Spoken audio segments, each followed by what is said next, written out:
Hi everyone. I certainly didn't expect to be standing here today talking to you about Ricky Ponting and his retirement. It's come as a surprise to all of us here at Cricket Australia, but I want to take this opportunity to pay tribute to him as an outstanding cricketer.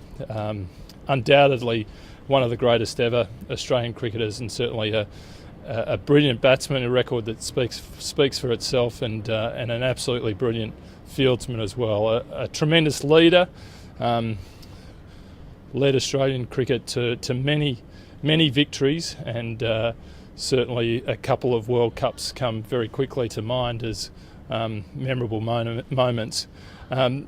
So his captaincy and his leadership have been outstanding. But the other thing, I guess I've always been impressed by Ricky. One of the things I would say is that over the last 18 months, my respect and regard for him has only increased in the way that he has settled back into the team as the former captain, the way he's supported Michael Clarke in his role, the way he has prepared himself as the consummate professional to do the very best he can, but also, just as importantly, to take young players under his wing to encourage them to be the best cricketers they can be, not only for the team's success today, but Australian cricket team's success into the future. And I want to say our heartfelt congratulations to Ricky for what has been an absolutely brilliant international cricket career. Thanks.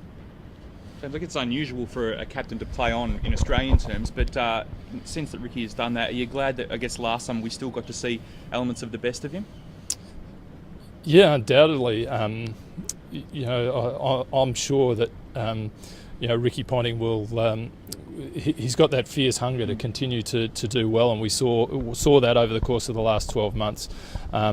And I'm sure we'll continue to see that as he plays on. And I think taking that a step further, I'm sure that Ricky Ponting has many significant contributions to make to Australian cricket into the future. It's too early to speculate about what that might be, but I know his love and passion for the game and the success of the Australian cricket team is something that's very close to him, and hopefully we'll never be too far away from him. Did you expect him to go to the Ashes and try and make that Ashes squad?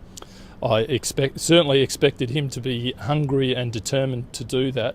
He's such a great competitor with such great belief in himself, I guess, to be honest, he came into this series with some good form under his belt, a great preparation over the winter, and I think we're all disappointed that we haven't seen the best of him in this South African series, and won't be seeing him in England. It's his decision, and I'm sure he's very comfortable with his decision. But we today we really pay our respects to him and what has been an absolutely outstanding career. It's a term that gets thrown around a lot, but is this the end of an era? Because he's sort of the last bloke standing from that really incredible side. Yeah, I suppose I haven't thought about that in great detail, but in many ways it is. And I think that perhaps that's one of the things that he has done as a captain, and more recently as a former captain and leader within the team. He has been absolutely determined to instill in the team the pride in the baggy green cap and the pride in the success of Australian cricket teams, and really leave that sort of legacy within that team environment and culture. And again, that's something that I've really admired about him, not only when he was captain, but even more recently, the way he's done that over the last 18 months. We saw Michael Clarke a bit emotional over in Perth before. Do you classify it as a sad day for Australian cricket? Yeah, absolutely. We're after this weekend, we're not going to see Ricky Ponting play Test cricket for Australia, and I've been looking forward to watching him bat for 15 years. He's just such a great cricketer as a batsman and a fielder with boundless energy. I'm disappointed. I know my kids will be disappointed, and I know cricket fans all around the country will be disappointed. But we've got a lot of great memories to look back on.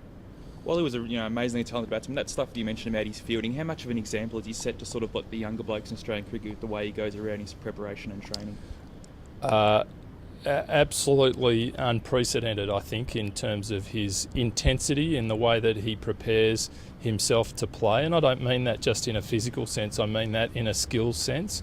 And I've seen, you only got to be there at the start of a game before a day's play to see that, but then you can also see that in even greater volume on training days beforehand, behind closed doors.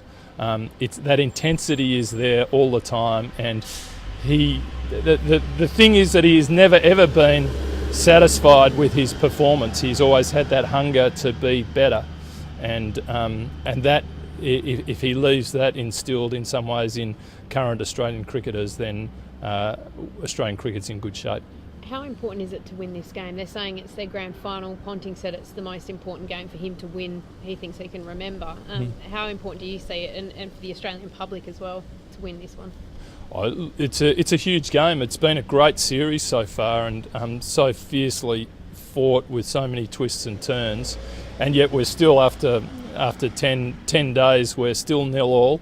And it's all to unfold in front of us over this weekend. There's so much to look forward to, and I can understand why the Australian cricket team will be up and firing and very much looking forward to sending Ricky off on a high note.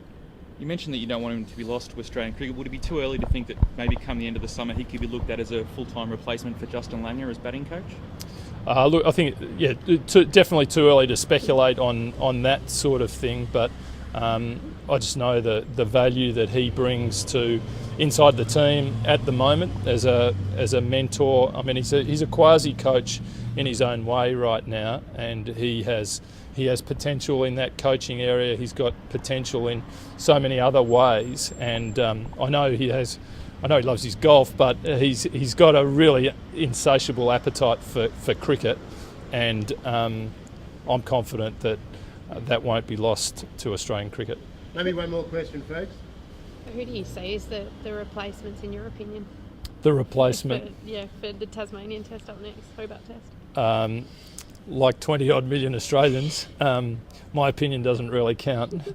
But one of the good things I would say is that it's pleasing to see the form of a number of young batsmen around the country at the moment, and I think that certainly our batting stocks appear to be in better shape than we were a couple of months ago, and I think exciting times are still ahead for Australian cricket.